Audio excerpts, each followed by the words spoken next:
النهارده عمك ملك الفايكنج الاصلي نزل طرقع اللي ما يتسموش هاتريك محترم ومعتبر. ده غير ان هو كمان اتسبب في ان لاعب يحط هدف في مرماه واداهم درس قاسي في كرة القدم خدمت بيه النرويج نفسها، لان بنسبة 90% النرويج راجعه لكاس العالم لاول مرة تقريبا من سنة 1998 من ايام ما كان الحاج ابوه لسه بيلعب كورة. بس المباراة النهارده ما بين النرويج واللي ما يتسموش اتصنفت كواحدة من اكتر المباريات المثيرة للجدل على مستوى تصفيات الكرة الاوروبية المؤهلة لكاس العالم.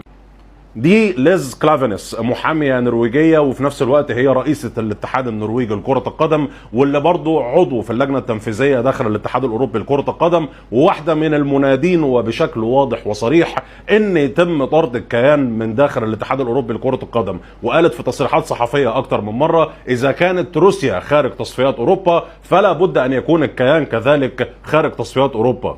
الشعب النرويجي كمان كان عنده اعتراض كبير على المباراة دي، وكمان قبل المباراة شفنا الجماهير النرويجية بتتجمع خارج ملعب المباراة، مش جاية عشان خاطر تشجع منتخب بلدها بس، ولكن جاية رافعة أعلام فلسطين عشان خاطر تعلن تضامنها مع الشعب الفلسطيني. الموضوع اللي كان ليه ضجة وأثر من قبل المباراة أساسا، لأن النرويج من أوائل الدول الأوروبية اللي اعترفت بفلسطين. ومش بس كده، احنا كمان شفنا حاجة جميلة وحاجة عظيمة، وهو بما ان الاتحاد النرويجي مجبر انه يلعب مباراة ضد الكيان، فالاتحاد النرويجي اعلن ان كل ايرادات المباراة بالكامل سيتم التبرع بيها لصالح منظمة اطباء بلا حدود، واللي المفروض ان هي بتوجه مواردها لخدمة اخواتنا في غزة. جوه الملعب بقى ما اقولكش، الجماهير النرويجيه كانت عامله احلى واجب واحلى عظمه مع الحبايب هناك، وعاملين احلى شغل على مستوى الدعم لفلسطين ورفع الاعلام الفلسطينيه جوه الملعب. وفعلا مع اعلام النرويج كانت موجوده اعلام فلسطين، وشفنا الجمهور النرويجي عامل ليله تاريخيه.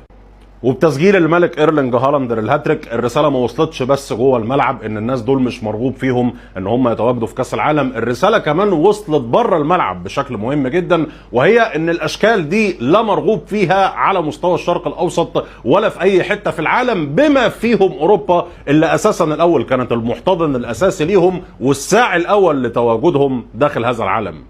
لو فاكر بقى ان مشاكل الكيان خلصت بالخساره قصاد النرويج وانتهى الموضوع على كده، فاحب اقول لك ان الماتش الجاي للكيان على مستوى التصفيات الاوروبيه المؤهله لكاس العالم هيكون قصاد منتخب ايطاليا اللي بيدربها جينارو جاتوزو، والماتش في ايطاليا.